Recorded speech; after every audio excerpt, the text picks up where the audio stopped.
As jy so stelselmatig boek vir boek deur die Nuwe Testament lees, sal jy genoeg inligting kry oor hoe ons as navolgers van Jesus moet bid.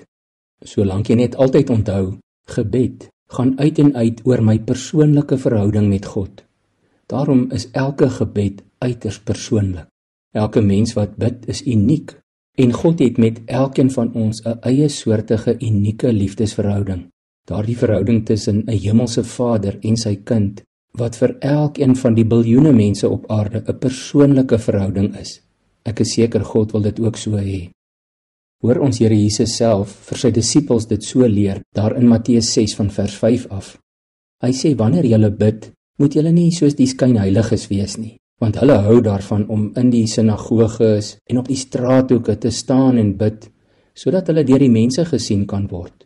Ek sê vir julle, hulle het reeds hulle volle beloning ontvang. Maar jy, wanneer jy bid, ga na jou binneste kamer, maak jou deur toe en bid tot jou Vader wat in die verborgenheid is. En jou Vader wat in die verborgenheid sien, sal jou beloon.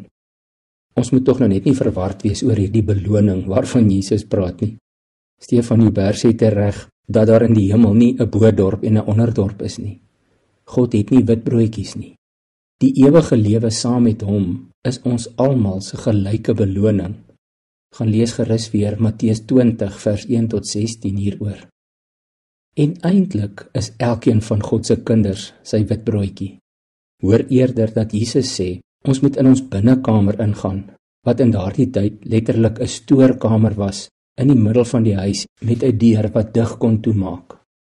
Jesus sê dan verder daar in Matteus 6, dat ons tog ook nie soos die skynheilige mense 'n oorvloed of 'n stortvloed woorde moet gebruik nie. Want, sê hy in vers 8, julle Vader weet wat julle nodig het, nog voordat julle hom vra.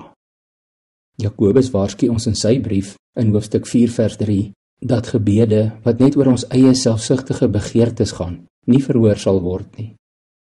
En Dawid skryf in Psalm 62 vers 6, wees net maar stil tot God my siel, want van hom is my verwagting. Gebed is nie hoofsaaklik om woorde te sê of selfs om gedagtes te dink nie. Dit is eerder 'n gesindheid, 'n houding, 'n ingesteldheid. Dit is 'n manier om in die teenwoordige, in God self te wees, in 'n konstante bewustheid van God te leef en selfs om die teenwoordige, die Here, te geniet. Gebed by uitstek is om in God se teenwoordigheid net te wees, maar bewustelik te wees, saam met hom te wees, met hom te wees, met hom te gesels. Kom ons bid saam. Here, leer ons om net saam met U te wees in ons binnekamer. Hoor ons harte, Here, en laat ons ook U hart hoor. Amen.